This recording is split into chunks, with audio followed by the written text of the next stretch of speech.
I can't say enough how much of an honor and privilege it is to be able to call Cambridge home and to be able to come back here every year. Thank you all for participating, being here today, and all the people that are jumping into the water.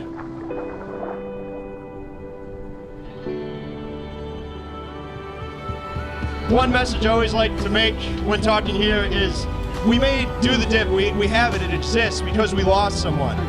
But we do the dip, we show up every year because we love someone.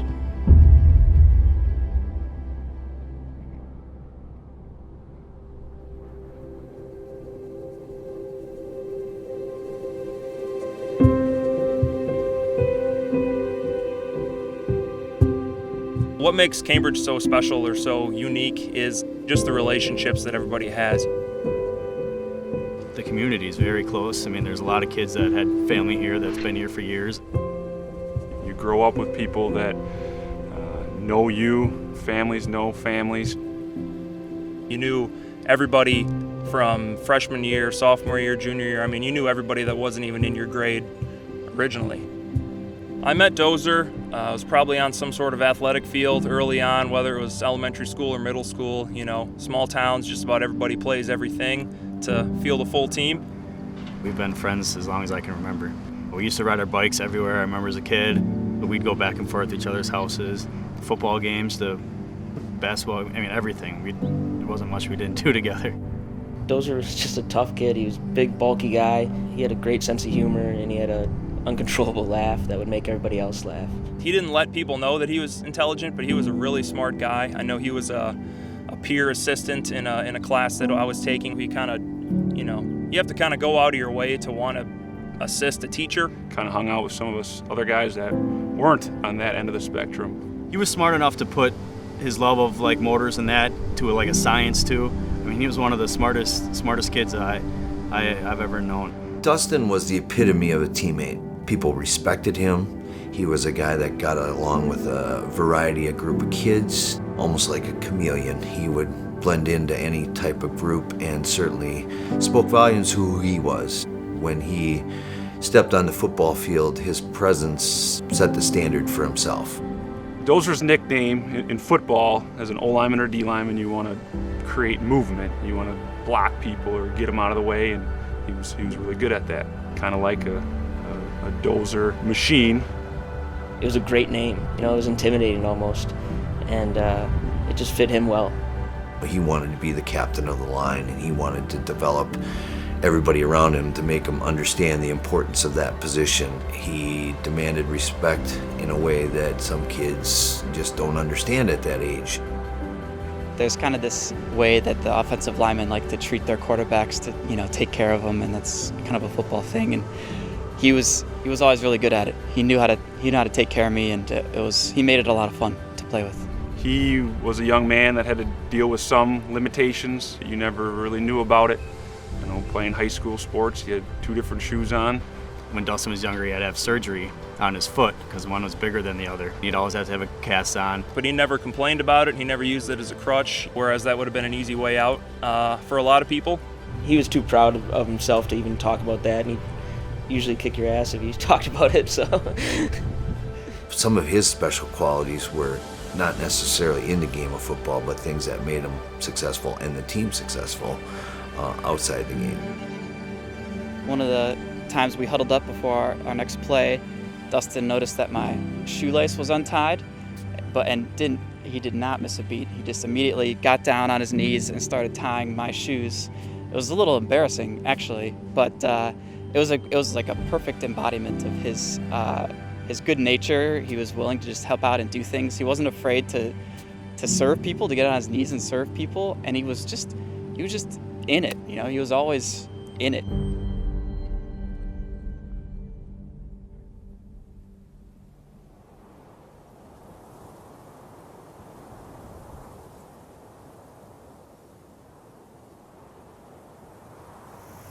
Well, that day started out like any normal summer day. I was working on a little project. The pager went off and I went to the scene, and being a firefighter, that somewhat normal day turned tragic. I remember walking to Ben's house and just telling Ben, hey, Dustin didn't make it. And he's like, no, we just got off the phone. We just got to go to the hospital and get him. My mom got a call from my dad that Dustin had been in an accident, and it wasn't good, and I just lost it. I couldn't believe it. Like, I was playing dumb in my mind, like, oh, he probably just got some road rash or something. Oh, he'll be all right. And it just never, it still doesn't seem real. You kind of get this feeling in your stomach that you've never had in there before, and you don't really know what to do about it. And you're 16, 17 years old, you don't know how to handle that. You get a phone call and really tried to put two and two together.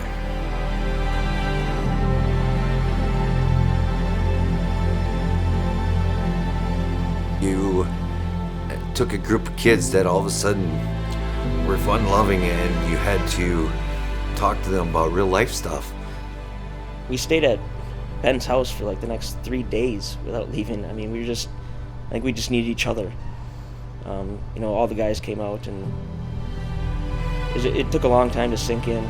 For me, I had never dealt with a death before, even my family members or anything. So here I am, 17 years old, and you lose your best friend.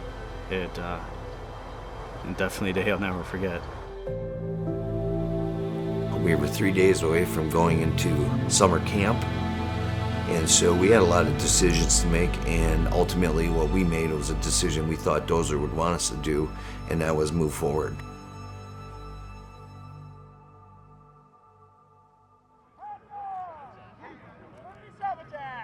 The senior season after Dozer passed, I believe everyone had a little extra chip on their shoulder. We were a little bit more motivated to play a little bit harder, to play a little bit tougher.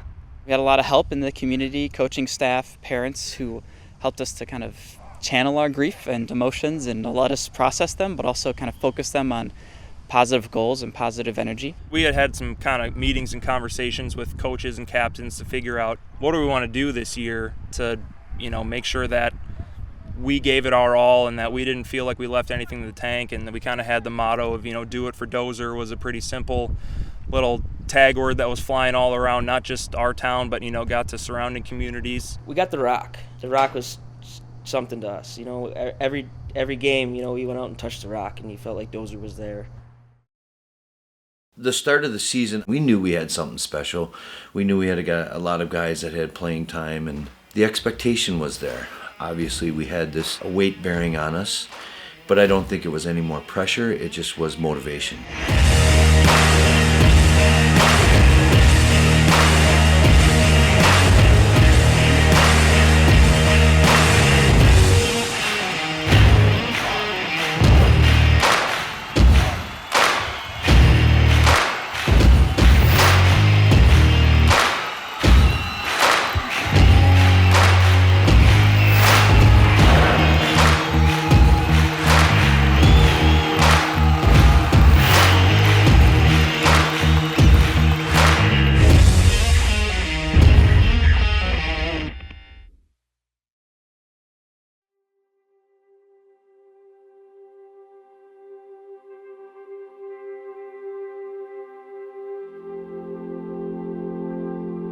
It was something that you couldn't make up. It was kind of a Hollywood script.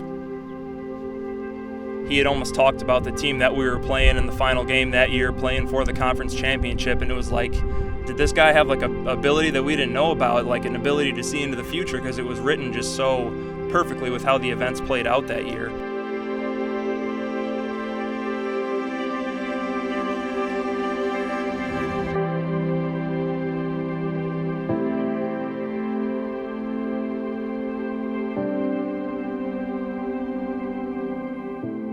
Well, it's certainly a pleasure to play in a game that's meaningful, and when you get two teams that are undefeated and going after the same prize, it's certainly a great situation for the kids. Y'all ready to man up? Let me say yeah! Yeah! Let's go, baby!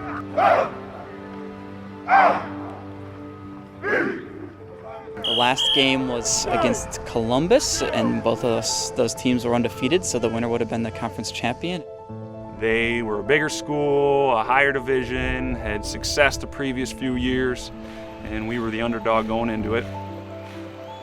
We had to go to their place, and I'll never forget just the crowd. I've never seen so many people at a high school game before. I remember there being a lot of excitement. The bus ride up to the game, there were different stations along the road where classmates and fans and friends had set up signs and stuff, and so there was kind of this anticipation, and there were I just remember tons of people being there, way more people than I'd ever seen at one of our games. It was in the papers, it was in the Madison papers caught wind of it because they just knew it was something special going on, and I think there were a lot of people that didn't have a tie to either team that showed up just to be there. I remember having a discussion with our assistant coach, and I said, we'll know we've done our job when they have to bring in extra bleachers, which they had to so that the band could sit there so we could fit more people in the crowd. As we progressed, the first thing we found out is we were down 14-0. A lot of blank stares in the huddle, and I specifically remember calling a timeout and bringing the kids to the sideline and basically saying, hey, it's better to be down early than it is down late, but let's figure it out. Columbus was a good football team, but so were we. After I scored that first touchdown to get us 7 points, as I was running into the end zone, I pointed to the sky. As much as I thought about Dustin before the game and afterwards, during the actual game, you were in the moment. And for me to I wasn't even thinking, it was like I just did it without even knowing. And I think that it was at that moment, it was like, all right, let's go. We can do something now. From there, we tied the game at halftime, had a couple turnovers late in the game. Towards the end, Bryce Chenault hit the quarterback that put him under duress and made him throw a ball that was intercepted by Zach Probst. And when that play ended, the clock was at 52 seconds, and the score was at 31-21, which obviously adds up to 52. 5, 4, 3, 2, 1.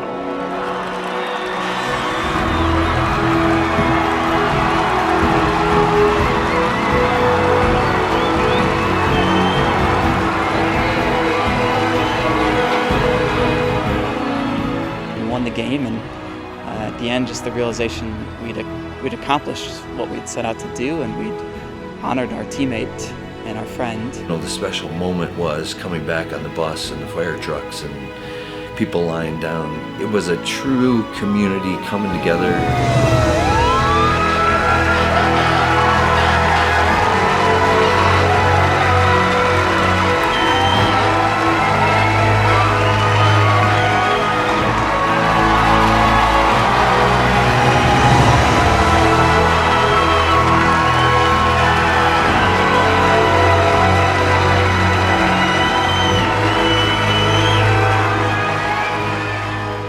To add up to 52, which was his number. I mean, it's kind of one of those things where you talk about it and you get goosebumps on your arms because you can't believe that you were in that and you were involved in it.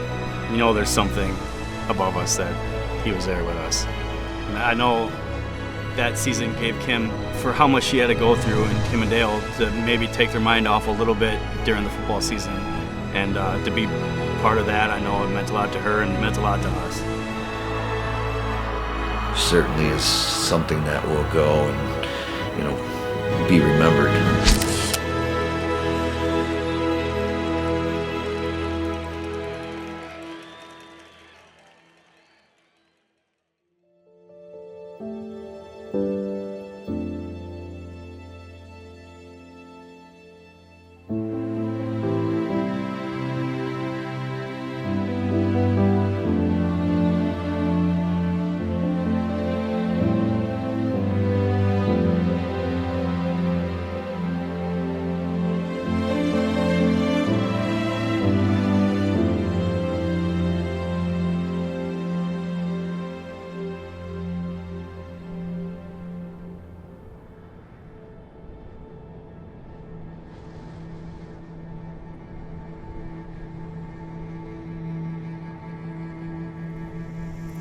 The most rewarding thing about the whole thing is the success of it.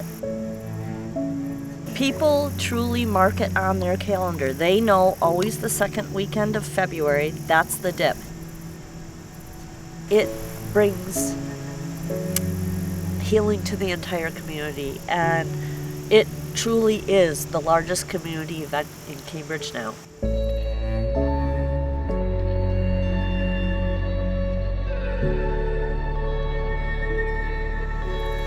When people get there and see the reason behind what we're doing, and unfortunately we're doing it because Dustin died, and like Joe said, there wouldn't be a dip if Dustin died, and I wish there wasn't a dip, but we do it to honor him.